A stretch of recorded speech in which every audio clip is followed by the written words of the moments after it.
ಮೂರು ಸಾಗರ ನೂರು ಮಂದಿರ ದೈವ ಸಾಸ್ಯವಿದ್ದರೆ, ಗಂಗೆ ಇದ್ದರೆ, ಸಿಂಧು ಇದ್ದರೆ, ಗಿರಿ ಹಿಮಾಲಯವಿದ್ದರೆ, ವೇದವಿದ್ದರೆ, ಭೂಮಿ ಇದ್ದರೆ, ಘನ ಪರಂಪರೆ ಇದ್ದರೆ ಏನು ಸಾರ್ಥಕ? ಮಳೆಯ ಜನರೇ ಮಲಗಿ ನಿದ್ರಿಸುತ್ತಿದ್ದರೆ. ಭಾರತ ಮಾತೆಯನ್ನ ಸ್ಮರಣೆ ಮಾಡಿಕೊಂಡು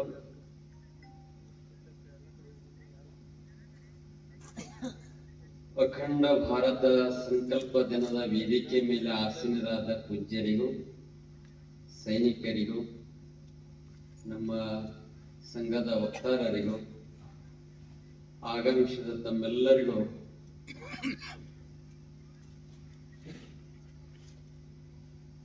ಏನ್ ಹೇಳಬೇಕು ಅನ್ನೋದ ಒಂದು ಗಡಬಡ ಸ್ಥಿತಿಯಲ್ಲಿ ನಾದಲ್ಲಿ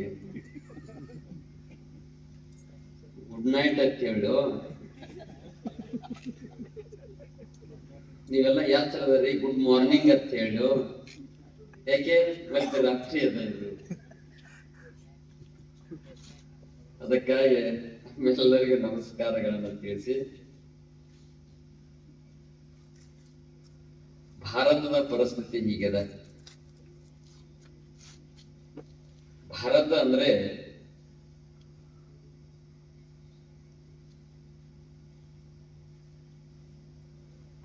ಅಖಂಡ ಭಾರತದ ಕಲ್ಪನೆ ಅನ್ನೋದು ನಮ್ಮ ಮಕ್ಕಳಿಗೆ ಈಗ ಹೇಳಿದ್ರೆ ಬರೋದಿಲ್ಲ.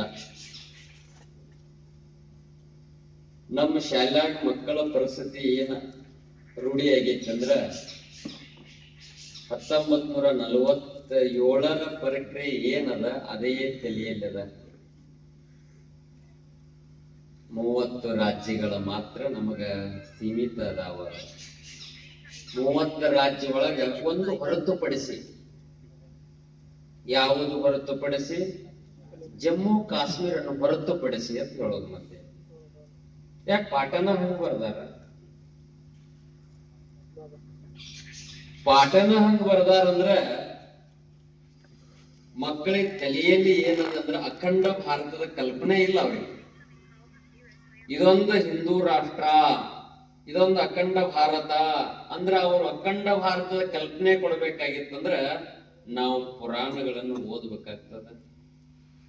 ಪುರಾಣಗಳಿಗೆ ನಮ್ಮ ಶಾಲ್ಯಾಗ ಅವಕಾಶ ಇಲ್ಲ. ಅವುಗಳ ಬಗ್ಗೆ ಯಾವುದೇ ಒಂದು ಶ್ಲೋಕಗಳನ್ನು ಹಾಕಿರ ಆ ಜಾತಿ ಈ ಜಾತಿ, ಆ ಧರ್ಮ ಈ ಧರ್ಮ ಜಗಳ. ಈ ಶ್ಲೋಕ ಬೇಡ, ಆ ಶ್ಲೋಕ ಬೇಡ, ಯಾವ ಶ್ಲೋಕಗಳನ್ನ ಬೇಡ. ಮತ್ತಿನ್ ಎಂತದ ಕಲಿಯೋದು? ವೇದಗಳ ಮೇಲೆ ಟೀಕೆ, ಉಪನಿಷತ್ತುಗಳ ಮೇಲೆ ಟೀಕೆ, ಪುರಾಣಗಳ ಮೇಲೆ ಟೀಕೆ, ರಾಮಾಯಣ ಮೇಲೆ ಟೀಕೆ, ಮಹಾಭಾರತ ಮೇಲೆ ಟೀಕೆ. ಇನ್ನು ನಾವೇನು ನಾಸ್ತಿಕರಾಗೋಣ? ತಲೆಯಲ್ಲಿ ಹಿಂಗ ತುಂಬಿದ ಮೇಲತ್ತ ಅಖಂಡ ಭಾರತದ ಕಲ್ಪನೆ ನಮ್ಮ ಮಕ್ಕಳಲ್ಲಿ ಬರ್ತಾ ಇಲ್ಲ. ಅವುಗಳಿಗೆ ಗೊತ್ತೇನೇ ಇಲ್ಲ. ಬಾಂಗ್ಲಾದೇಶನು ಭಾರತದೊಳಗೆ ಇತ್ತು ಅನ್ನೋದು ಗೊತ್ತಿಲ್ಲ. ಅಫ್ಘಾನಿಸ್ತಾನ ಭಾರತದೊಳಗೆ ಇತ್ತು ಅನ್ನೋದು ಗೊತ್ತಿಲ್ಲ. ಅದನ್ನು ಗೊತ್ತು ಮಾಡಬೇಕಾಗಿತ್ತರ ಮಹಾಭಾರತ ಓದ್ಬೇಕು ನಾವು. ಮಹಾಭಾರತ ಅಂದ ಮೇಲತ್ತ ಗಾಂಧಾರಿ ಎಲ್ಲಿ ಅವಳು ಅಫ್ಘಾನಿಸ್ತಾನದವಳು. ಅವಾಗ ಗೊತ್ತಾಗ್ತದ, ಓ ಗಾಂಧಾರ ಒಂದಿತ್ತು, ಅಫ್ಘಾನಿಸ್ತಾನ ಒಂದಿತ್ತು, ಅದರಲ್ಲಿ ಗಾಂಧಾರಿ ಇದ್ದಳು, ಅಲ್ಲಿ ಹಿಡಿದ ಇಲ್ಲಿ ಬಂದಳು. ಈ ಕಲ್ಪನೆಯನ್ನು ನಾವು ಕೊಡ್ಲಿಲ್ಲ ಅಂದ್ರೆ ನಮ್ಗೆ ಗೊತ್ತಾಗೋದಿಲ್ಲ. ನೇಪಾಳ ಅನ್ನೋದು ನಮ್ಮ ದೇಶದಲ್ಲ ಇತ್ತು ಅನ್ನೋದು ಗೊತ್ತಿಲ್ಲ ನಮ್ಮ ಮಕ್ಕಳಿಗೆ. ಯಾಕೆಂದ್ರೆ ಒಡೆದ ಭಾಗಗಳವೆ. ಒಡೆದ ಭಾಗಗಳಿಗೆ ನೇಪಾಳ ಒಂದು ದೇಶ ಬೇರೆ, ಬಾಂಗ್ಲಾದೇಶ ಒಂದು ಬೇರೆ, ಪಾಕಿಸ್ತಾನ ಒಂದು ಬೇರೆ, ಶ್ರೀಲಂಕಾ ಒಂದು ಬೇರೆ, ಮಯನ್ಮಾರ್ ಒಂದು ಬೇರೆ, ಕಾಂಬೋಡಿಯಾ ಒಂದು ಬೇರೆ. ಕಾಂಬೋಡಿಯಾ ನಮ್ಮ ಭಾರತದಲ್ಲಿ ಇತ್ತು. ಕಂಬೋಡ ಒಂದು ಹುಡುಗ, ಈ ದೇಶದ ಹುಡುಗ ರಾಜ ಆದ. ರಾಜ ಆದ್ಮೇಲತ್ತ ಆ ರಾಜ್ಯದಲ್ಲಿ ರಾಜ್ಯಭಾರ ಮಾಡ್ತಿದ್ದ. ಅದು ಕಾಂಬೋಡಿಯಾಕ್ಕೆ ಪರಿವರ್ತನೆ ಆಯ್ತು.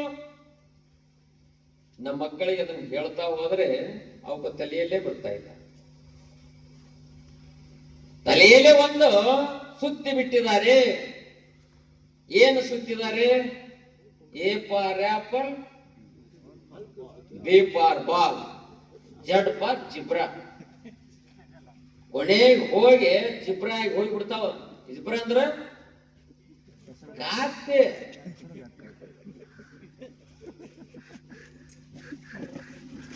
ಶಾಲ್ಯಾಗ ಕಲಿಸೋದೇನಾಯ್ತು?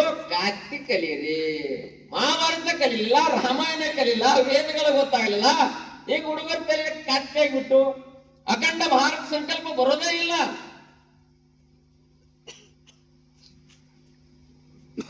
ಇವತ್ತ ಇವುಗಳ ಎಲ್ಲ ಕಳ್ಕೊಂಡಿವಿ. ಏನು ಒಳಗಡೆ ನುಸುಳಾಕ್ ಪ್ರಾರಂಭ ಆದೋ ಜಮ್ಮು ಕಾಶ್ಮೀರ ಹೋಗ್ಬಿಡ್ತು. ಕಾನೂನಲ್ಲಿ ಬೇರೆ ಇತ್ತಲ್ಲ, ಯಾಕೆ? ಅದಕ್ಕೆ ಭಾರತಕ್ಕೆ ಸಂಬಂಧ ಇಲ್ಲ. ನಮಗ್ ಮಾತ್ರ ಕಾನೂನು, ಅದಕ್ಕಿಲ್ಲ. ಮತ್ತು ಜಮ್ಮು ಕಾಶ್ಮೀರ ಕೊಟ್ಟಾರೆ ಅಂದ್ಮೇಲತ್ತ ದಿಲ್ಲಿಗೆ ಯಾಕೆ ಬೇರೆ ಕಾನೂನು ಕೊಡಬಾರದು? ಕರ್ನಾಟಕಕ್ಕೆ ಯಾಕೆ ಬೇರೆ ಕಾನೂನು ಕೊಡಬಾರದು? ಮಹಾರಾಷ್ಟ್ರಕ್ಕೆ ಯಾಕೆ ಬೇರೆ ಕಾನೂನು ಕೊಡಬಾರದು?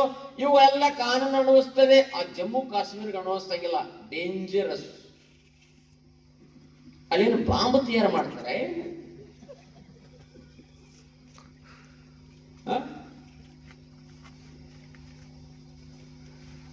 ಈ ರೀತಿ ಮಾಡಿದ ಮೇಲತ್ತ ಇವತ್ತ ಜಮ್ಮು ಕಾಶ್ಮೀರ ಕಳ್ಕೊಂಡಿದ್ವಿ ನಾವು. ಪಾಕ್ ಆಕ್ರಮಿತ ಕಾಶ್ಮೀರ್. ಯಾಕೆ? ಪಾಕಿಸ್ತಾನ ನಮ್ಮಲ್ಲಿ ಇತ್ತಲ್ವ, ಪಾಕ್ ಆಕ್ರಮಿತ ಯಾಕೆ ಅನ್ಬೇಕು? ಬಾಂಗ್ಲಾದೇಶ ನಮ್ಮಲ್ಲಿ ಇತ್ತಲ್ವಾ, ನೇಪಾಳ ನಮ್ಮಲ್ಲಿ ಇತ್ತಲ್ಲ, ಅಫ್ಘಾನಿಸ್ತಾನ ನಮ್ಮಲ್ಲಿ ಇತ್ತಲ್ಲ. ಈ ರೀತಿ ಆದ್ಮೇಲಂತ ಇವುಗಳು ಇನ್ನೂ ಭೂಪಟದಾಗ ಮ್ಯಾಗಿನದೆಲ್ಲ ತೆಗೆದ ಹೊಂಟಿದ್ದೇವೆ. ನಮ್ಮ ಮಕ್ಕಳಿಗೆ ಅಖಂಡ ಭಾರತದ ಕಲ್ಪನೆ ಯಾವಾಗ ಕೊಡೋದು? ಭಾರತವನ್ನು ಇಲ್ಲಿವರೆಗೆ ಎಷ್ಟು ಪ್ರಮಾಣ ಕಳ್ಕೊಂಡಿವಿ, ಎಷ್ಟು ಸಂಸ್ಕೃತಿಯನ್ನು ಹಾಳು ಮಾಡ್ಕೊಂಡಿವಿ, ಯಾರ್ಯಾರು ಒಳಗಡೆ ನುಸುಳ್ರು, ಯಾಕೆ ಈ ದೇಶನ ಒಡೆದ್ರು, ಯಾಕ 47ರಿಂದ ಇಲ್ಲಿವರೆಗೆ ನಾವು ನೋಡ್ತಾ ಇದ್ದೇವೆ. 47ರಿಗೆ ಇಷ್ಟ ಭಾರತ. ಈ ಭಾರತದಲ್ಲಿರುವಂತದ್ದೆಲ್ಲರನ್ನು ಕುಬ್ಜ ಮಾಡಿದ್ದಾರೆ. ಇದಷ್ಟ ಹೋಗ್ತಾ ಇಲ್ಲ, ಇನ್ನೊಂದು ಷಡ್ಯಂತ್ರವನ್ನು ಹೇಳ್ತಾ ಇದ್ದಾರೆ. ಏನ್ ಹೇಳಿಕೆ ಕೊಡ್ತಾ ಇದ್ದಾರೆ? 2047 ನೋಟೊಳಗೆ ಈ ದೇಶಕ್ಕೆ ಸ್ವತಂತ್ರ ಸಿಕ್ಕ 100 ವರ್ಷ ಆಗೋಟೊಳಗೆ ಭಾರತವನ್ನೇ ಇಲ್ಲ ಮಾಡ್ತಾನಂತ ಹೇಳಿಕೆ ಅದಾವ.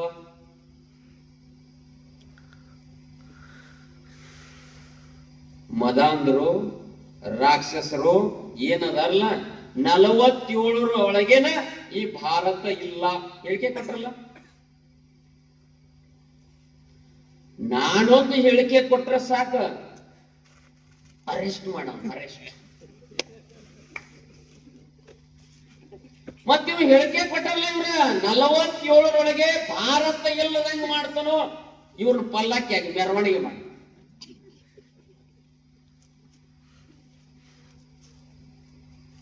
ನಾವ್ಯಾರು? ನಾವ್ ಹಿಂದೂಗಳಲ್ಲ? ನಮ್ಗೆ ದೇಶದ ಮೇಲೆ ಅಭಿಮಾನ ಇಲ್ಲ? ಏನಿದೆ ದೇಶದಲ್ಲಿ? ಅರೇ ಒಳಗೆ ಕೊಟ್ಟಾರಂದ್ರ ಆ ದೇಶವನ್ನ ಪ್ರೇಮ ಮಾಡಿ, ನಮ್ಮ ಭಾರತ ನಾವು ಹಿಂದೂಗಳು, ನಾವು ದೇಶವನ್ನು ನಾವು ಪ್ರೇಮ ಮಾಡ್ತೀವಿ.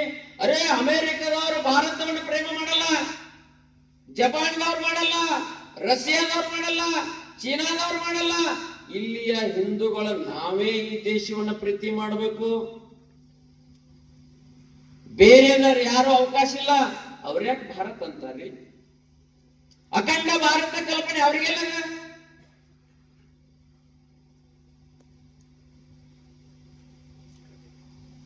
ಈ ರೀತಿ ಒಡೆದು ಭಾರತವನ್ನ ಚಿತ್ರ ಈಗಾಗಲೇ ಪಶ್ಚಿಮ ಬಂಗಾಳದಲ್ಲಿ ಗಲಾಟೆ ನೋಡ್ತಾ ಇದ್ದೇವೆ, ಮಣಿಪುರದ ಗಲಾಟೆ ನೋಡ್ತಾ ಇದ್ದೇವೆ, ಕಾಶ್ಮೀರದ ಗಲಾಟೆಯನ್ನ ಮೊನ್ನೆ ತಾನೇ ನಾವು ನೋಡಿದ್ದೇವೆ. ನಿಷ್ಪಾಪಿಗಳಾದಂತ 28 ಜನರ ಮಾರಣ ಹೋಮ. ಏನ್ ಮಾಡಿದ್ವಿ ನಾವು? ಹಿಂದೂ ಅಂದ್ರೂಪಲೆ ಹೊಡಿತಾರ. ಮತ್ತ ನಾವ್ ಏನಂದ್ರ ಪಲ್ಲಿ ಹೊಡೇನ್ರಿ?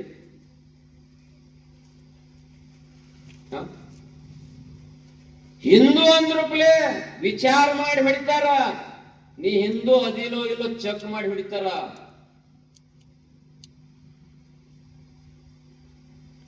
ಏನಿದು ದೇಶ? ಸೈನಿಕರನ್ನ, ನಮ್ಮ ಪಾಪ ಸೈನಿಕರು ಕೂತಿದಾರ ನಿವೃತ್ತಿ. ಎಷ್ಟೊಂದು ಜನ ಸೈನಿಕರನ್ನು ಕಳ್ಕೊಂಡಿವಲ್ಲ. ಸೈನಿಕರ ಹೆಂಡತಿಯರ ಪಾಪ ವಿಧೇಯರಾದ್ರಲ್ಲ, ಅವ್ರಿಗೆ ಏನಾರ ಬದಲಾವಣೆ ಮಾಡಕ್ ಬರ್ತದ? ಸಾವರ್ಕರ್ ಒಂದ್ ಮಾತು ಹೇಳ್ತಿದ್ದ, ನಾ ಪಾಕಿಸ್ತಾನ ಬಗ್ಗೆ ಅನ್ಸಂಗಿಲ್ಲ, ಇಲ್ಲಿ ಒಳಗಡೆ ಇರುವಂತ ಏನು ದೇಶದ್ರೋಹಿಗಳದಲ್ಲ ಇವ್ರ ಬಗ್ಗೆ ಬಹಳ ನನಗೆ ಭಯ ಬರ್ತದ ಅಂತ ಹೇಳ್ತಿದ್ದ. ಇಲ್ಲೇ ಒಳಗದಾವ, ಭಯ ಬರುವಂಗದಾವ. ಯಾಕೆಂದ್ರೆ ಯಾವಾಗ ಏನ್ ಮಾಡ್ತಾವ ಗೊತ್ತಿಲ್ಲ. ಅದಕ್ಕಾಗಿ ಈ ದೇಶದಲ್ಲಿ ಈ ರೀತಿಯಾದ ಅಖಂಡ ಭಾರತ ಸಂಕಲ್ಪ ಅಲ್ಲ, ಈ ದೇಶವನ್ನು ಇನ್ನೂ ಕಳ್ಕೋಬೇಕಾಗ್ತದ. ನಾವು ಸುಮ್ ಕೂತ್ರ 28 ಜನರ ಅಟ್ಟ ಹೋಗ್ಯಾರ ತಿಳ್ಕೊಳ್ಬೇಡಿ. ತಾಜ್ ಹೋಟೆಲ್ ಅಟ್ಯಾಕ್ ಆಯ್ತಲ್ಲ, 100, 200, 300 ಮಂದಿ ನನ್ನ ಹೊಡೆದ್ರಲ್ಲ. 10 ವರ್ಷ ಹಾಕಿದ್ರಿ ಅವನು.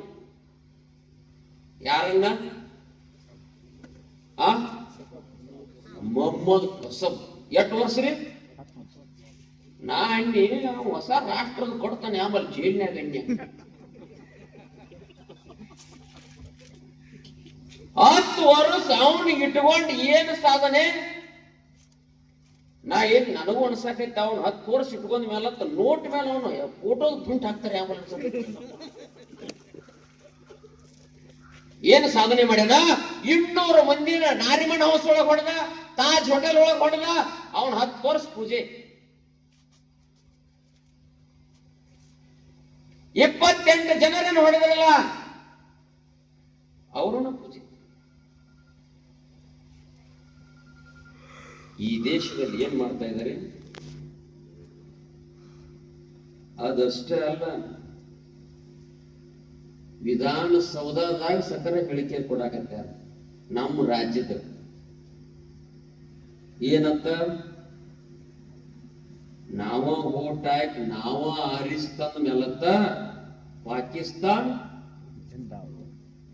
ಚೆನ್ನಾಗಿರಪ್ಪ.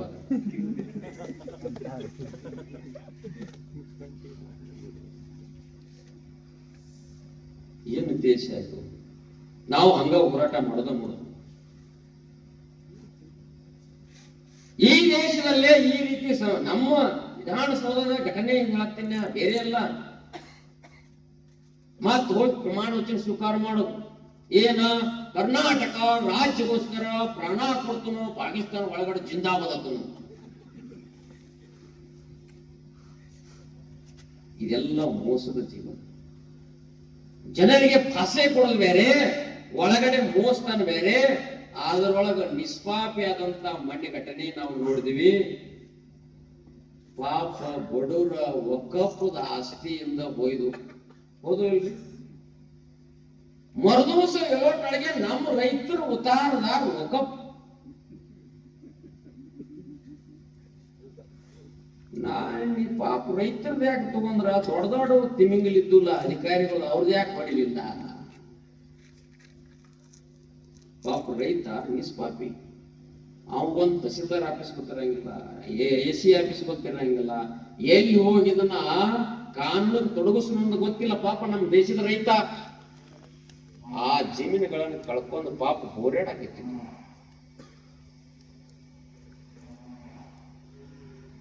ಲೌಚ್ಯದಿಂದ ಹೆಣ್ಮಕ್ಳನ್ನು ಕಳ್ಕೊಕತ್ತಿದೀವಿ, ಒಕ್ಕಪ್ಪದಿಂದ ಆಸ್ತಿ ಕಳ್ಕೊಕತ್ತಿದೀವಿ, ದುಷ್ಟರಿಂದ ಜನರನ್ನು ಕಳ್ಕೊಕತ್ತಿದ್ದೀವಿ, ಮತ್ತು ಅಖಂಡ ಭಾರತ ನಾವು ಸಂಕಲ್ಪ ಇವತ್ತು ಮಾಡಕತ್ತಿದ್ದೀವಿ. ನನ್ನ ಅಭಿಪ್ರಾಯ ಏನದಂದ್ರ, ಅಖಂಡ ಭಾರತ ಸಂಕಲ್ಪ ಏನ 1947 ಒಡೆದು ಕೊಡುವತ್ನಾಗ ಗಾಂಧಿ ನಿರ್ಣಯ ಮಾಡಿರಲ್ಲ. ಏನಂತ ನಿರ್ಣಯ ಮಾಡಿರೋ? ಇಲ್ಲಿರೋರು ಇಲ್ಲಿರ್ರಿ, ಅಲ್ಲಿ ಹೋಗವ್ರು ಅಲ್ಲಿ ಹೋಗ್ರಿ. ಯಾವಾಗ ನಿರ್ಣಯ ಅವಾಗ ಆಯ್ತು, ಭಾರತ್ ಅಂದ್ರೆ ನಮ್ಮಲ್ಲಿ ಏನಂತಂದ್ರ ತೆರೆದಿದೆ ಮನೆಯೋ ಬಾ ಅತಿಥಿ. ಆ ಕಡೆ ಮಂದಿ ಎಲ್ಲ ಇಲ್ಲೇ ಬಂದು ಕುಂತು. ನಮ್ಮ ದೇಶದಾಗ್ರೆ ಆಧಾರ್ ಕಾರ್ಡ್ ಮಾಡೋದಂತೂ ಹುಚ್ಚಿಡ್ದತ್ರಿ. ನೋಡ್ರಿ ಈಗೆಲ್ಲ ಘಟನೆ ನೋಡ್ರಿ, ಎಷ್ಟು ಮಂದಿ ಆಧಾರ್ ಕಾರ್ಡ್ ಅಂದ್ರೆ ಹುಚ್ಚಾಗ್ಯಾರ. ಬಾಂಗ್ಲಾದು 10-15 ಲಕ್ಷಕ್ಕಿಂತ ಹೆಚ್ಚು ಜನರನ್ನ ಆಧಾರ್ ಕಾರ್ಡ್ ಮಾಡಿದಾರ. ಎಂತವ್ರು ಮಾಡವ್ರು ಯಾರು? ದೇಶದ್ರೋಹಿಗಳನ್ನಿಲ್ಲ. ಬಂಗಾಳದಾಗ ನೋಡಿದ್ವಿ 25 ಲಕ್ಷಕ್ಕಿಂತ ಹೆಚ್ಚು ಜನ ಅದಾರತ್ರಿ ಆಧಾರ್ ಕಾರ್ಡ್ ಮಾಡಿಸ್ಕೊಂಡವ್ರ. ನೀ ಆಧಾರ್ ಕಾರ್ಡ್ ಮಾಡಿಸ್ಬೇಡ್ರಿ, ಅವ್ರ ದೇಶದ ಪ್ರಧಾನಿ ಮಾಡಿಬಿಟ್ಟು ಹೋಗ್ಲಿ. ಆಧಾರ್ ಕಾರ್ಡ್ ಯಾಕೆ ಮಾಡಿಸ್ಬೇಕಿರಿ? ಈ ದೇಶದಲ್ಲಿ ಈ ರೀತಿ ನಮ್ಮಲ್ಲಿ ನಡೆದು ಅಂದ್ರ ದೇಶ ಭಾರತ್ ಮಾತಾಕಿ ಯಾವಾಗ ಜಯನ?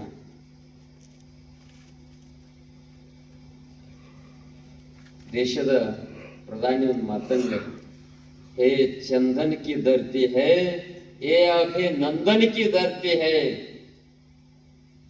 ಏ तर्पण की भूमि है, ये अर्पण की भूमि है.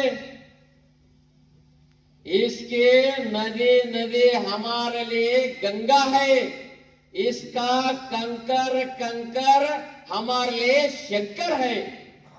हम जिएंगे तो भारत के लिए, हम मरेंगे तो इस भारत के लिए. मरने के बाद एक ही आवाज है, भारत माता की जय, ಭಾರತ್ ಮಾತಾ ಕಿ ಜೈ. ಇದೊಂದು ಸ್ಲೋಗನ್ ಸಾಗಬೇಕು. ನಾವೆಲ್ಲರೂ ಒಂದೇ ರೀತಿ ಇದ್ದು ಅಖಂಡ ಭಾರತ ಹೆಂಗ ನಮ್ಮದು ಕಸ್ಕೊಂಡಾರಲ್ಲ, ಇವತ್ತು ನಮ್ಮ ಪಾಕಿಸ್ತಾನದಿಂದ ಜನರನ್ನು ಓಡಿಸಿರು, ಅಫ್ಘಾನಿಸ್ತಾನದಿಂದ ಜನರನ್ನು ಓಡಿಸಿರು, ಬಾಂಗ್ಲಾದೇಶದಿಂದ ಜನರನ್ನು ಓಡಿಸಿರು, ಶ್ರೀಲಂಕಾದಿಂದ ಜನರನ್ನು ಓಡಿಸಿರು, ಮಯನ್ಮಾರ್ದಿಂದ ಜನರನ್ನು ಓಡಿಸಿರು, ಕಾಂಬೋಡಿಯಾದಿಂದ ಜನರನ್ನು ಓಡಿಸಿರು. ಇವತ್ತು ನಾವು ಸಂಕಲ್ಪ ಮಾಡೋಣ, ಹಿಂದೂಗಳನ್ನ ಅಲ್ಲಿಂದ ಇಲ್ಲಿವರೆಗೆ ಯಾವಾಗ ಓಡಿಸಲ್ಲ, ಇವತ್ತು ನಾವು ಸಂಕಲ್ಪ ತೊಡೋಣ, ಅಲ್ಲಿಯ ಜನರನ್ನ ಓಡಿಸಿ ಅಖಂಡ ಭಾರತವನ್ನ ಮಾಡೋಣ. ಭಾರತ ಮಾತಾ ಕಿ ಜೈ.